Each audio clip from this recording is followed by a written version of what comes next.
చిన్నప్పుడు ఈ గోడల మీద కనబడుతుండేది, హిందువునని గర్విద్దాం, హిందువుగా జీవిద్దాం అన్నటువంటిది. ఇప్పుడు అది తలుచుకుంటే నవ్వాలేమో అనిపిస్తుంది. ఎందుకంటే అంతటి పరిస్థితి మనకి. ఒక క్రైస్తవుడికి ఏదన్నా అయితే 85 దేశాలు స్పందిస్తాయి, ఒక ముస్లింకి ఏదైనా అయితే 58 దేశాలు స్పందిస్తాయి, ఒక హిందువుకి ఏదన్నా అయితే పక్కనోడు కూడా నీదే తప్పు అంటాడు, వెటకారం చేస్తాడు, వెక్కిరిస్తాడు. పైగా నిన్ను దోషిగా చూపెట్టడానికి ఆ 150 దేశాలు సిద్ధంగా ఉన్నాయి, కానీ నిన్ను కాపాడడానికి మాత్రం నీ పక్క హిందువు తోడు లేడు. అదేమంటే నేను నాస్తికున్నాను ఒకడు అంటాడు, హేతువాదినని ఇంకోటి అంటాడు, లేదంటే నేను ఆ కులం ఉన్నాను ఇంకోటి అంటాడు, ఈ కులపోడిని నేను ఇంకోటి అంటాడు, లేకపోతే నాకు ఇందులో ఇట్లాంటివన్నీ పట్టమంటాడు. కానీ ఒక్కసారి పాకిస్తాన్లో హిందూ బ్రతికేమైందో కనుక్కో, ఒక్కసారి ఆఫ్ఘనిస్తాన్లో హిందూ బ్రతికేమైందో కనుక్కో, ఒక్కసారి అరబ్ దేశాల్లో హిందువులు ఎలా బ్రతుకుతున్నారో కనుక్కో. నీ ఇంట్లో నువ్వు ఇక్కడ పూజ చేసుకున్న తరహాలో, నీ ఇంటి దగ్గర ఉన్నటువంటి గుడికి వెళ్ళిన తరహాలో అరబ్ దేశాల్లో ఉందా నీకు? ప్రస్తుతం క్రైస్తవ దేశాల్లో అయితే ఆ ప్రాబ్లం లేదు, మన పని మనల్ని చేసుకొని ఇస్తున్నారు. కానీ ఇప్పుడు క్రమంగా ఆయా దేశాల్లో కూడా ఏదైతే ఈ ఆఫ్ఘనిస్తాన్, బంగ్లాదేశ్, సిరియా ఇట్లాంటి దేశాల నుండి వెళ్ళిన వాళ్ళు క్రమంగా వాళ్ళనే ఇబ్బంది పెడుతున్నారు.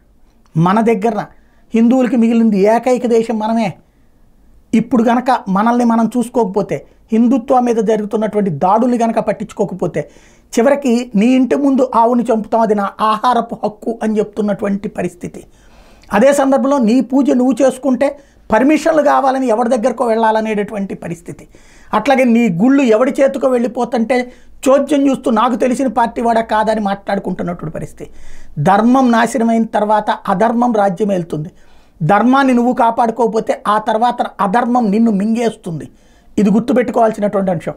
ఒక ముస్లిం తన మతం కోసం, తనకు సంబంధించినటువంటి తన జాతి కోసం కష్టపడుతున్నాడు. ఒక క్రైస్తవుడు తన మతానికి సంబంధించి తన వాళ్ళకి చేస్తున్నాడు. కానీ ఒక హిందూ తన ధర్మం ఎలా నాశనం అవ్వాలా అని ఆలోచిస్తున్నాడు, లేకపోతే ధర్మం నాశనం అవుతుంటే చోద్యం చూస్తున్నాడు. ఈ పరిస్థితి కనుక ఇలాగే తలెత్తితే భవిష్యత్తులో ఒకనాడు హిందూ సమాజం ఉండేది అనేటువంటి స్టేజీ వస్తుంది. సుదీర్ఘకాలం పాటు ఎవడూ ఏం చేయలేకపోయాడు. ఈ దేశం మీదకి దండయాత్రలు చేసినటువంటి బాబర్లు, అక్బర్లు, ఫ్రెంచోడు, డచ్చోడు, బ్రిటిషోడు చేయలేకపోయిన దాన్ని ఇప్పుడు మన చేత్తో, మన వేళ్లతో, మన కళ్ళే పొడిపిస్తున్నటువంటి రోజుల్లో మనం కనుక ఆలోచించకపోతే భవిష్యత్ తరాలు ఏ మతంలోకి వెళ్తాయో లెక్కేసుకోవాల్సినటువంటి పరిస్థితిలో ఉన్నాం.